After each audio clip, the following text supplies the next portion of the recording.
दूसरों की तरह नहीं 26 जनवरी 15 अगस्त को डिस्काउंट देंगे, परमानेंट डिस्काउंट पूरा साल। अब ये लो प्राइस जो है ना, ये रियल एज बन गई डी मार्ट की। हाव भाव वेशभूषा अपने ब्रांड को उन्हीं ऑडियंस के लिए बनाया जो खरीदेगा ही दुकान पे आके। स्पोरैडिक स्पाइक, अचानक बहुत ज्यादा सेल, या सस्टेन्ड सक्सेस, लगातार सेल्स, दोनों में बड़ा फर्क है। स्पोरैडिक मतलब ऊपर नीचे, जैसे बिग बाजार में होता है 26 जनवरी पे बहुत सेल हो गई, 15 अगस्त पे बहुत सेल हो गई, थोड़ा दिवाली के आसपास बहुत सेल हो गई, बाकी टाइम मक्खी मार रहे हैं।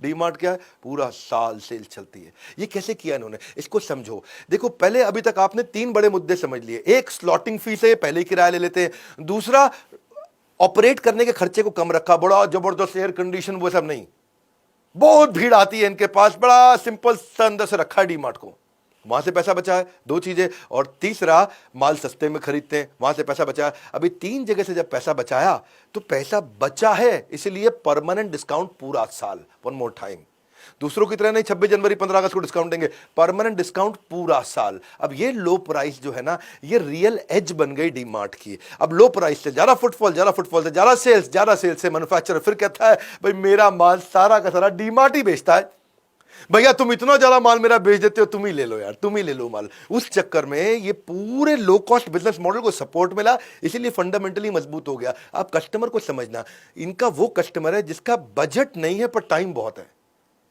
वो कहते हैं डी मार्ट में भीड़ ज्यादा है, मुझे कोई दिक्कत नहीं है, लाइन में लगना पड़ता है, मुझे कोई दिक्कत नहीं, माल तो सस्ता मिलता है ना। अब 30, 40, 50, 60, 70 हजार रुपये महीना कमाने वाले आदमी के पास टाइम होता है, संडे को पूरी छुट्टी मिलती है, पूरा टाइम लगाने को तैयार है। लेकिन जिसका बजट ज्यादा है लेकिन टाइम बिल्कुल नहीं है, वो शॉपर स्टॉप पे जाता है।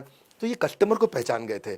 इन्होंने क्या किया, लो प्राइस, अच्छा इतना कम प्राइस होने के कारण साइकोलॉजी क्या होती है, सस्ता मिल रहा है, सस्ता मिल रहा है, अरे ज्यादा खरीद लो, अरे और ले लो, अरे एक बार में ले लो, अरे खूब माल ले लो, इससे साइकोलॉजी बन जाती है। क्योंकि ना आदमी बहुत दूर से इनके स्टोर पे आता है, महीने में 1 बार 2 बार आता है, तो जबरदस्ती ज्यादा माल इसी चक्कर में खरीद जाता है, साइकोलॉजी में घुस जाता है। सब आती है छठी strategy, go local, high inventory turnover with local items. इन्होंने क्या किया, क्योंकि इंडिया है डाइवर्स कंट्री, यहां पे लोगों का रीजनल प्रोडक्ट में भी बड़ा इंटरेस्ट होता है कई बार, तो डीमार्ट क्या करता है, जो उस इलाके की स्पेशल आइटम है उसको जरूर रखता है। अगर किसी भी रीजन का कोई स्पेशल आइटम है, यहां पे ये छोटी कंपनी है भले ही, लेकिन इसका माल बहुत बिकता है, उसको जरूर ले लेता है। अब लोकल दुकानदार के पास आने जाने की जरूरत ही नहीं रही।